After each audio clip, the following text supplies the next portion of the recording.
Hey, it's Kellen. Tyson here. Of course, AL. This is Diversified Game, a podcast giving entrepreneurial advice from a diverse and inclusive perspective. And on today's episode, we're going to talk about why you can't do it, and that's okay. This is Diversified Game. A podcast giving entrepreneurial advice from a diverse and inclusive perspective with Kellen. He may agree, he may oppose, and it's more than just race, it's about, ideas. Tyson. When you're going against the odds, you've got to be creative, you've got to innovate, you've got to stand out. And AL. Focus more on execution and application and less on excuses. So, let the game begin.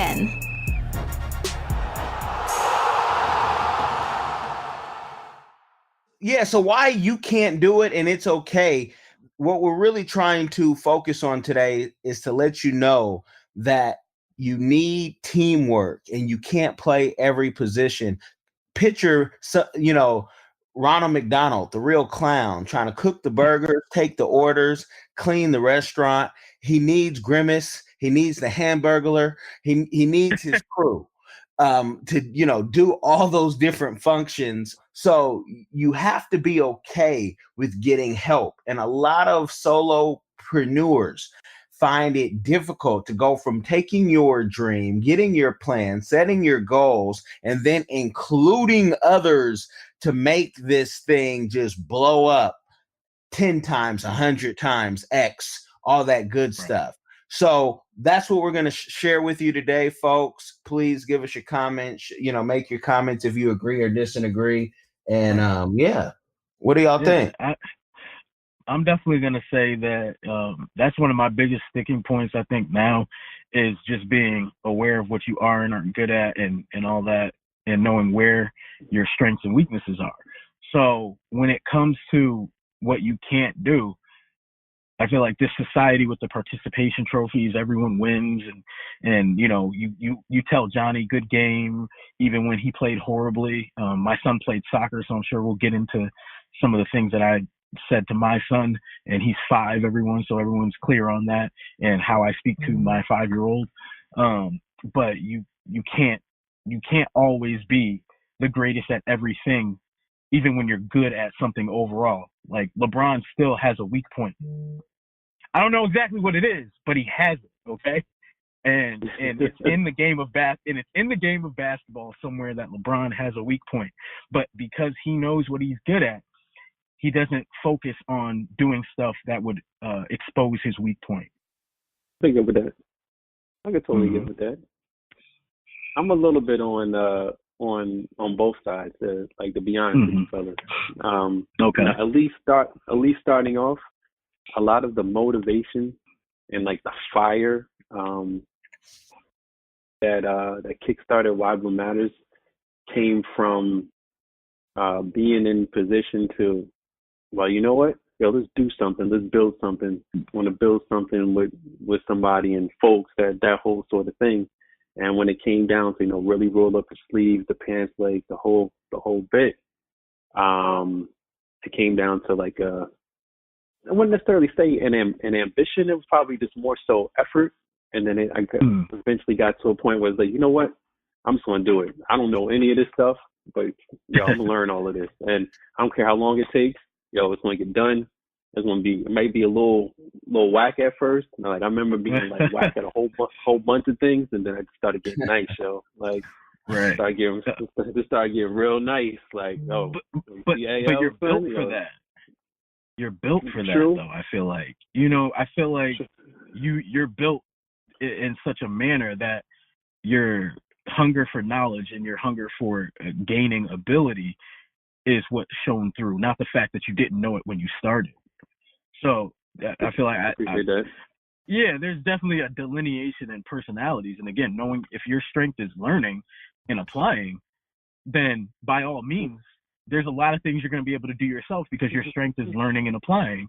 But some people think they can do it without learning. And then, without learning and applying, they're just nah, I'm going to figure it out. And they don't take any time to learn and then apply that learned knowledge. Facts. You know? And you know what too? Like, it's like that learned experience. I think a lot of it has to do with coming up as like an athlete, and I don't want to necessarily say that I was better than everybody else. I just worked hard. You know what I mean? And it's right. And just the tenacity and the ambition to want to be as good or be able to compete on the same level as those that were better than me is what motivated me. You know what I mean? Right.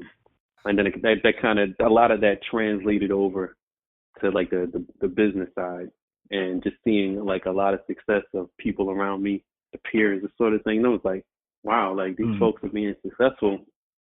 Why not me? Why not us? Why can't we do this? You know what? Fuck it. We're going to do it. Right. Like, we're just going to do it. Exactly. We're just going to just kick down the door, and we here now. You know what I mean? Mm-hmm. Yep. Yeah. I like that athlete thing, because it's not the best, most talented always that gets the start, but you came to practice on time and you left, doing drills, and right? Real late. Walter Payton. Tom Brady, bro. Tom Brady, right out here. Now, what's crazy to me is I think about like Will Smith in an interview where he said he doesn't particularly think he was talented at all. Like, he was like, I don't think I'm especially gifted or talented in any way. And he was like, but what I was talented at was acquiring the skills that it took to be successful. And so talent, he equated to something you're born with or naturally gifted with or have an affinity for, whereas skill is something that you learn and acquire through practice and development. So pretty much you can always outdevelop talent if talent doesn't develop skill. Well, Will Smith has so many lines and one-liners that are just, it shows you, because I know that interview, but the one that I love that he said is when he was talking about his work ethic. He was like, while the rest of y'all are playing, he's working. While the rest of you, are sleeping, he's working. And while the rest of you making love, well, he's working real hard, when he's making love. And I just love, and the sickening work ethic. Yeah. But that you always got to be working, and people, this is the problem with many of people, for everything negative you hear about yourself, they say it takes about like 7 positive affirmations to be like, okay, to cancel that one thing out. So if you have the wrong group of friends, if you have the wrong girlfriend, boyfriend, husband, wife, your dreams can get piled and where you can't even get your plan together. So you need the right people, the right headspace, because there's very few people, and these are the real entrepreneurs that can hear the negative. I did not get praise from anybody about what I was doing when I first started. And that was okay for me, because if you don't like it, I'm great on being alone, just in my own space. No one has to get it. No one has to give me money. Like, that's where people say, oh, how'd you get your start? Who put you on? I had mentors, but they were in the same kind of struggle. And so we all, just like we're doing here, we can feed off each other, so we don't go crazy where we think, oh, it's just us, woe is me. There is no woe is me. It's just that I'm doing something different that maybe hasn't been done the way I'm doing it. And I'm able to get lifted up by the people. But if you got people, I know so many people who they're told they can't do it by their inner circles, and they got a toxic partner. I don't know how, if you care what that partner thinks, you gotta change. It's on you. Like, you're the captain of the ship. If anything, I let my partner's criticism boost me up even more, because that's the only way I know how to be. Because I've seen a couple things win when no one thought it would win, or when no one thought it was the right thing to do at the time. And it's like, nah, but again, this is the thing that I want to do. This is how I want to do it. And it's going to get done like this. And I'm the king of my castle. And that's all I can control. Right. The other thing to look at too within this is what you're actually skilled at and prepared for, right? We often look past that, and we tell kids all the time, like, oh, you can be anything you want to be. The sky's the limit. And you're lying to some kids in that room. Like, everyone, I feel like that's the elephant in the room when you're telling kids that, when you're saying those, albeit coming from the right place, encouraging words, that you're lying to someone in there. Even if it's only one child that you're lying to about they can be anything in the world they want to be. Because, simply put, you're not giving them the tools. You're not telling them, well, you want to be a doctor, right? So let's just say the child is like, oh, yeah, I want to be a doctor. But you literally don't tell them all the steps that it may take to get that stuff done. They're not guided down that path. They're told, oh, you got to just get a job, catch a vocation, you can apprentice as a mechanic somewhere. And that's not the path that most doctors take, right? Not saying you can't become one if you become a mechanic, but saying if you're going to say they can be anything in the world and then they tell you what their ambition is, after that, what are we doing to actually help them be what they want to be in the world, right? It's not enough to just say it. It's a nice thing to say, but what actions are actually coming behind it? And then also, there are going to be certain instances. Let's take the Wright brothers, which are credited with creating the plane. Someone told them you can't fly, and that person who told them was absolutely 100% correct. Human beings cannot fly until you put them in something else that can. And that was the motivation for the plane. That was the motivation for the early planes, and then obviously the development and growth of all that. So the saying of you can't do it is, I feel like, often just as well intentioned as the you can do it. It's all about the person delivering it is really what I think it comes down to. True that. To those points, just looking at those that are coming after us, what I think is like the gift and the curse of millennials is that the gift is, regardless of what anybody says, I'm just going to do it anyway. And then then their curse is wanting that microwave effect, not wanting to cut out all of the nicks, bumps, and the bruises and the eating crow, and not taking into perspective that, you have to gather experience in order to become skilled. Right. Yeah. They want to skip to the front of the line a lot of times, and I'm using the proverbial they, but skipping to the front of the line just based on feelings. I feel like I should be in the VIP, but you didn't pay VIP prices. You didn't pop VIP bottles. Like right. you didn't pay the cost to be the boss, Snoop might say. But that's where the sense of entitlement comes from. Just because, again, I feel like the generational stuff is we're oftentimes we overhear and we're always told, like, you can do anything. You deserve the best out of life. And again, you're lying to someone. Someone does not deserve the best out of life. Someone doesn't. If everyone deserves the best out of life, we and not saying these are bad jobs or anything, but we wouldn't have the person giving us our food at McDonald's. If everyone can do anything they want to do, those things wouldn't exist, right? Well, the poor will always be among you. That's the scriptures say. And it motivational speakers and pastors and whatnot sometimes are the same thing, depending on where you go or don't go. People have to, for youth, at least give them that hope, because a lot of kids are told they're not going to be much and that they might as well just take a regular, job, whatever that means, to the person. What they should be telling the person, like you were saying, is how to get it if they know the way. But a lot of them don't know the way. So you have a lot of people teaching, and teachers don't necessarily produce business people. Even at the Harvards and the MITs, they're teaching. Ask them the last business they were involved in that was profitable. They may not be able to tell you, but they have a PhD in something. Right. Isn't that great? You could play old Kanye West on that. I read a lot of books. Right. I'm going to be the smartest homeless guy there is. You know what's going to keep me warm? Those degrees. Yeah.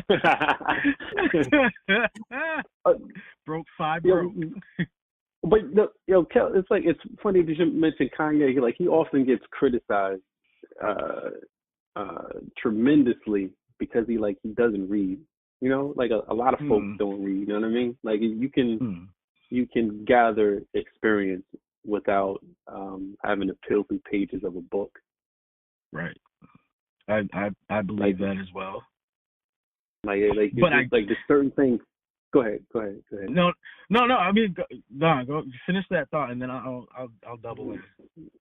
There's just certain things that school isn't going to teach you. There's just certain things that can't be found in a book, and there's just certain things that you can't put in a book because they can't be articulated. They can't be fashioned into formulaic sentences for people to understand. You got to live it, breathe it. Some things are things that need to be first envisioned in the mind, and then you have to enact these things in order to manifest it and bring it into fruition, sort of stuff. Right. So now my double question is, it's particularly the topics that he's not reading about that he has so many thoughts on, and that his voice is being heard on. And by the way, I'm a Kanye supporter, so anyone want to say I'm just bashing him for the sake of bashing him because I don't support him, trust me, I support him. I'm a Kanye head. But I feel like if you're gonna make some of the statements you're making, you should probably get a little bit more context, from someone who's not you.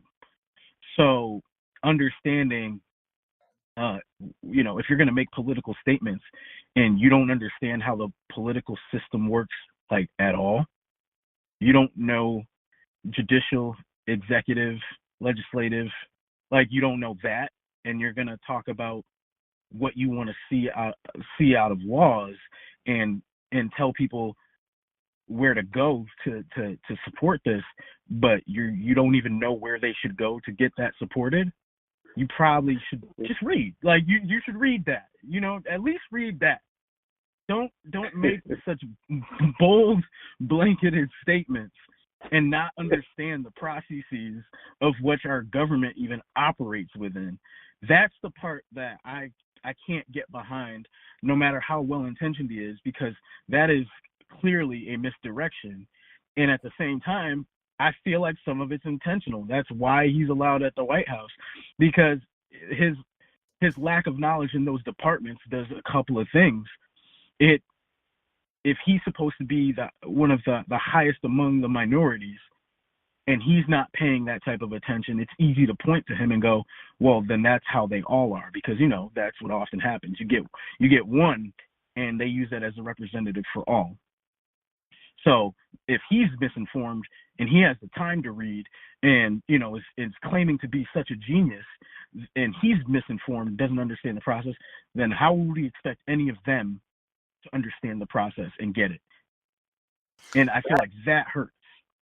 That hurts because we are then judged by entertainers who are rich enough to have someone read to them bedtime stories and don't. But with the administration, the way it is right now, and I don't trust any administration, ever, anywhere, just because, politicians do what politicians do. But Kanye, I don't want to bash somebody who's sick, but and then there's a thin line between that sickness and genius. And there's a thin line between sickness and a defense. So True that. Yeah. Like some things, just because you're sick or not, doesn't make it justifiable. It could still be wrong, and that may be your reason, may be because I'm sick, but it doesn't make it any less wrong. It just makes me understanding of your situation. It's still wrong. Like, I could be sick in the head, and if I still go and kill 26 people, like, I'm still wrong, no matter how sick I may be. Well, but unless you do it for a government, and then you're it's collateral damage, and people understand war. Fair. Well, that's the rules of engagement. You know what I mean? Yeah. Rules of engagement, enemy on enemy. But in general, I'm not just going to be able to, just scot free it because you know what? It's that day I didn't take my meds. Sorry. Like, it's still wrong, and we realize you need help. There's still corrective measures to be taken within that. So not saying he's not sick, not saying he is sick, but I'm saying that within this timeline of Kanye's sickness, there's been inconsistencies in his defense. He's on meds, he's off meds. He's saying they misdiagnosed me. I was just sleep deprived. Like, so are you mentally ill or were you sleep deprived? Right. Whatever he was, I'm just tired of us being judged by entertainers. Why don't they get our grandmothers on there and get some of that old school wisdom in the game? And, people who really have time to watch and read all the newspapers all day, and get the people that, taught us. Don't go get Jay-Z. Jay-Z's not that articulate. And don't just go get Neil deGrasse Tyson and go get Cornel West, which I love Cornel West, but half the things people have to go look up a dictionary and say, what'd that brother say? Because, they don't know all the words in the dictionary like he does, Dave Chappelle. Where's Ja? Where's Ja Rule when you need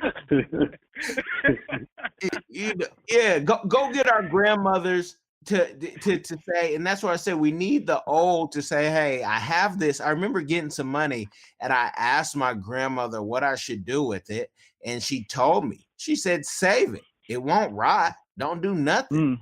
You know what I mean? Just let it sit, and then you figure out what you want to do, and if you want to get this or you want to get the house. And she's like, you see why I bought that Corvette? After at 80 years some old, not the Corvette, the Thunderbird. She said, because I don't want people fighting over stuff whenever I go, and I want to enjoy my life. And she drives fast. I mean, until recently she drove faster than me. I'm like, my goodness, call a lead foot.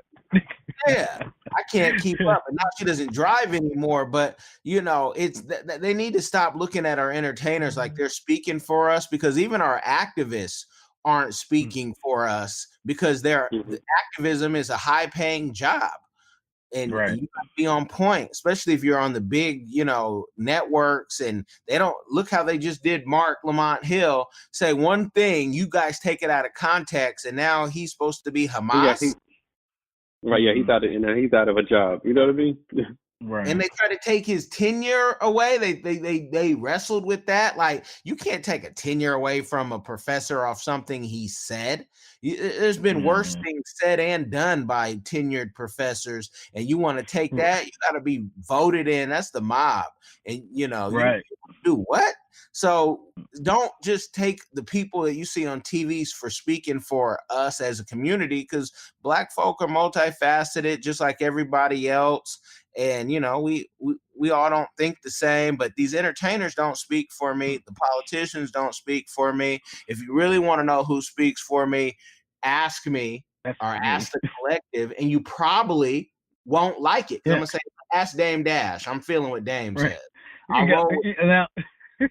It's the summation of like a bunch of things, and you gotta kind of take the median of those things and find a solution. you know. Right. That's what I think ends up happening. But It's they gotta know. They gotta know, because I'm like, if you can't ask Harry O, go ask Harry O. What I'll rock with what Harry O is saying. I'll rock with just outside the box, and it's not entertaining. Everybody who's smart is not famous. Right.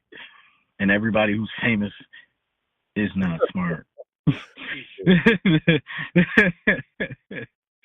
Again, reading and gaining knowledge on a particular area that you want to speak on is, I feel like, the responsible thing to do, and in doing so, exhibiting that responsibility on the other side of the coin. If you don't, then I think that borders on the line of irresponsible, right? I shouldn't come out and try to fix your car if I haven't even taken the time to learn about the particular part that may be needing fixing, or better yet, learning about your particular car and how it operates. I'm going to go and I'm going to try to change your brakes, and I don't know whether it's front wheel, rear wheel, or all wheel. Like, but I'm just about to rip your car apart. How would you feel about that? Like, you probably wouldn't let me do it. The problem is, people are letting the people do it, like, for us. And that's the biggest problem. Like, it's for us. It's like I drop this off at a trusted shop, and then, someone's cousin who likes tires is all of a sudden working on my engine. Like, likes tires, doesn't even know brands of tires. He's just like, I like tires. And you're like, oh yeah, cool. Go hop on that engine work. And unsupervised and all that, and you just let him, on my behalf, you just let him go at my car when I thought I was going to be putting this in the hands of a trusted professional. That ends up crazy, and I feel like that's kind of where our society is with the governmental situation. I know we're supposed to be talking more about, like, it's okay, you can't do it, but I guess, yeah, in that scenario, it's okay that he can't work on the engine. But what's not okay is someone that can not supervising him, not giving him that guidance, not giving him the game about how he's supposed to fix the engine the appropriate way, safety precautions, putting things together, oil in the right spots, fluids checking, and things like that. Like, you have to monitor that type of things. If you're going to encourage someone to go for it, you should be just as responsible in your monitoring and sharing of information about it. And if you don't know about it, then do due diligence to point them in the direction of someone who does. Like, I don't know how to be a doctor, but I know for a fact I can point them to Tina, Kellen's wife, and be like, but I know she does, so go get your information from over there. You know what I mean? That's the responsible thing. Yeah. Real talk. And if you don't know how to build a website, or you only know how to build it on GeoCities, please go get somebody, anybody, or don't even have one. It's better not to have one than to have one that's not really functional for your needs. To just bring it back. Yeah. But Ty and Kel, like, this shouldn't even be like an excuse in 2018. There's all types of Google, all types of webinars and Google. There's this thing that Google made called YouTube that shows people step by step how to do these kind of things. You know what I mean? Like, the crazy thing is, you can search for literally anything now, and like, you'll find someone who's telling you how to do it the right way, which is so wild. Like, you would never, years ago, you would think that was like an impossibility. And I remember having encyclopedias, and that was where we got our information from, encyclopedias, right? Like, you write your school report. You go to the encyclopedias, and you go to their biographies or autobiographies about things, or historical documents and stuff. And now it's like, encyclopedia where? Like, Britannica, who? Like, I'm going to Google, because I can find the most obscure information on Google But and I will say not all of it's accurate, but I at least can start my journey on figuring out whether I believe this or not, and then researching further, rather than only having a limited source of information, which is good and bad, in today's society. Again, it leads to false encouragement and it leads to false discouragement sometimes. We've got to be smart enough and self-aware enough to know which one is which for us.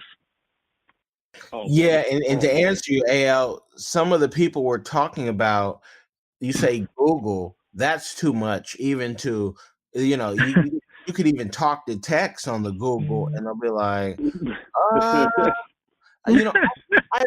don't know if I want to do that. And it's just, Right. it's just that it's not their thing. It's our thing. We know it. And it's like when Tyson was talking about, this podcast or another about a 3-year-old running the house on Alexa. I really battle with bringing Alexa in because I know that at any time something could be said that is really only meant for 2 people. And if Alexa ever chimes in and starts laughing, I couldn't even be mad because I know someone's listening on the other end. I couldn't even be mad if Alexa or you admit to something that you thought the statute of limitations were up on, and it could have been jaywalking, and you hear that knock, knock, knock. Admitted to it. You know that's coming. Right. Oh, right. Man. Oh. That would be fun. That would be a funny skit. That would be a funny skit. Just putting that out there. Earmarking that joint. Now, what I will say is, since we're talking about youngsters running a house and things like that, one thing. My son, he's 5. He plays soccer, and I guess to kind of culminate this and bring this all together, when he started soccer, he was the butterfly chaser. Let's be real clear on that. And the way that I talk to him about sports and about soccer is, you go out there and you do your best, right? But what you also have to instill in your child is knowing what their best is. And I equated it to you see how you run around the house, you rip around the house, you're kicking your toys, you're doing all this stuff. Well, do that on the field. You have permission. You kick your Thanos, you have permission to kick the soccer ball like that.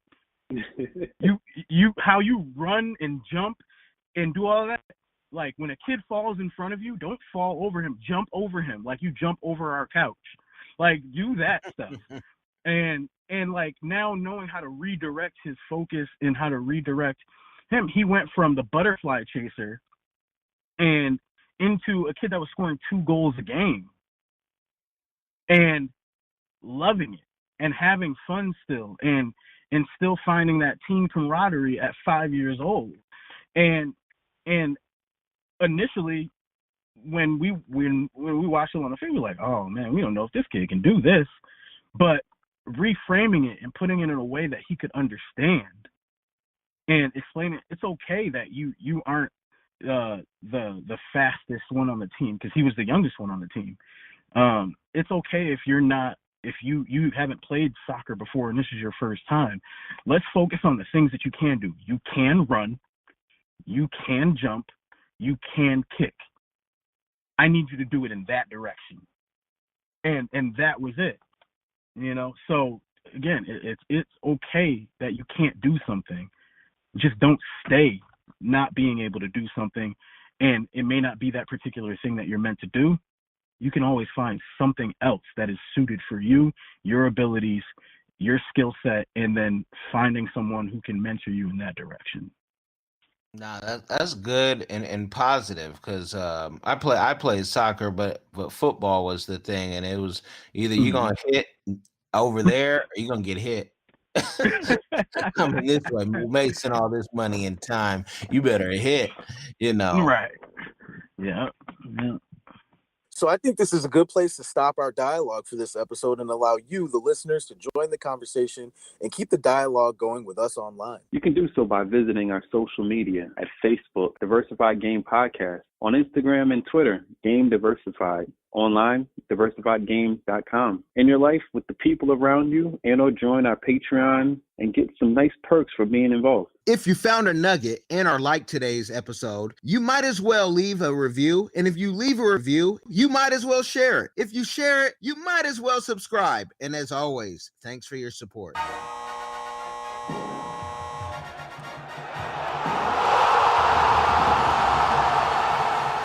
Thanks for getting in the game and listening to the Diversified Game podcast with Kellen, Tyson, and AL.